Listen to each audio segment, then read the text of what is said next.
நம்ம ஒரு whey protein give away பண்ண போறோம். என்ன கதைன்னு ஃபுல்லா அந்த வீடியோல சொல்றேன். அந்த வீடியோ ஃபுல்லா பாருங்க. அப்பதான் தெரியும். இன்னைக்கு 90 நாள்ல 6 பேக் சேலஞ்சில டே 20. என்ன கதைன்னா, நேத்து சும்மா ரீல்ஸ் ஸ்க்ரோல் பண்ணிக்கிட்டு இருந்தேன். அதுல இந்த டி லோகி கூட ஒருத்தர் இருப்பாரு. கஜாண்டு. அவர் ஏதோ கிவ் அவே பண்ணிருந்தாரு. அத பாக்கும்போது தான் தோணுச்சு, ஏன் நம்மளும் கிவ் அவே பண்ணக்கூடாது அப்படின்னு. சோ அதான் கதை. அதனால தான் கிவ் அவே பண்ண போறேன். கிவ் அவே எப்படி பண்ண போறேன்னா, 1K ஃபாலோவர்ஸ் வந்த பிறகு 1K ஃபாலோவர்ஸ்ல இருந்து ஒரு ரேண்டமா ஒரு ஆளை பிக் பண்ணி அந்த ஆளுக்கு தான் அந்த கிவ் அவே பண்ண போறேன். சோ இந்த வீடியோ லைக் பண்ணிக்கோங்க, ரீபோஸ்ட் பண்ணுங்க. அதுக்கப்புறம் ஜிம்முக்கு போற ஃப்ரெண்ட் யாருக்கு இந்த மாதிரி வே புரோட்டீன் யூஸ் ஆகும் அப்படின்னு சொன்னா அவங்களுக்கும் ஷேர் பண்ணி விடுங்க. அவங்களே ஃபாலோ பண்ணுவீங்க. ஸோ வே புரோட்டீன் வின்னர் எப்படி சூஸ் பண்ணனா, ஒன்று ரேண்டமாக சூஸ் பண்ணுவேன், இல்லைனா ஒரு புஷ்அப் சேலஞ்ச் மாதிரி வச்சு அதில் வின் பண்ணுறவங்களுக்கு அந்த கிவ் அவே கொடுத்துருவேன். இதில் ரெண்டுல எது நல்லா இருக்கும் நீங்கள் கமெண்ட்ல சொல்லிட்டு போங்க. ஒன்று ரேண்டமாக கொடுக்குறது, இன்னொன்று சேலஞ்ச் வச்சு கொடுக்குறது. இன்னைக்கு வழக்கம் போல மார்னிங் வெயிட் செக் பண்ணிட்டு ஃபர்ஸ்ட் மீல் முடிச்சுட்டு அதுக்கப்புறம் இன்னைக்கு ஒயிட் மான்ஸ்டர் கிடைக்கல, அதனால ஜீரோ சுகர் ரெட் புல் குடிச்சிட்டு அதுக்கப்புறம் கொஞ்ச நேரம் எடிட்டிங் ஒர்க் இருந்துச்சு, அதையும் பார்த்துட்டு அப்புறம் செகண்ட் மீல் ரைஸ் அண்ட் சிக்கனை சாப்பிட்டு ஃபிஷ் ஆயிலாம் எடுத்து திரும்பி இன்னொரு ரெட் புல் குடிச்சேன். இன்னொரு ரெட் புல் குடிச்சிட்டு அதுக்கப்புறம் ஜிம்மு கிளம்பியாச்சு. ஜிம்ல இன்னைக்கு செஸ்ட் அண்ட் பைசெப்ஸ் டே. ஒரு கூட அவ்வளோ ரெக்கார்ட் பண்ண முடியல, 2 ஒர்க் அவுட் தான் இருந்துச்சு. அதுக்கப்புறம் ஒர்க் அவுட் முடிச்சு வீட்டுக்கு வந்து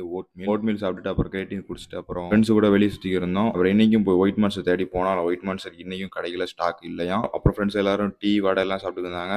நான் ஒரு ஜீரோ சுகர் பெப்சி மட்டும் எடுத்து அதை மட்டும் குடிச்சிட்டு அப்புறம் வீட்டுக்கு வந்துட்டோம். வீட்டுக்கு வந்து லாஸ்ட் மீல் சப்பாத்தி அப்புறம் 200 கிராம் சிக்கன் அதையும் சாப்பிட்டுட்டு குரான் ஒரு 6 பேஜ் ரீட் பண்ணேன். அப்புறம் நாளை முடிச்சாச்சு. நாளைக்கு சந்திப்போம். இந்த வே புரோட்டீன் வேலை நீங்கள் பார்ட்டிசிபேட் பண்ணணும்னா அந்த பேஜை ஃபாலோ பண்ணுங்க. அப்பதான் நீங்கள் பார்ட்டிசிபேட் பண்ண முடியும்.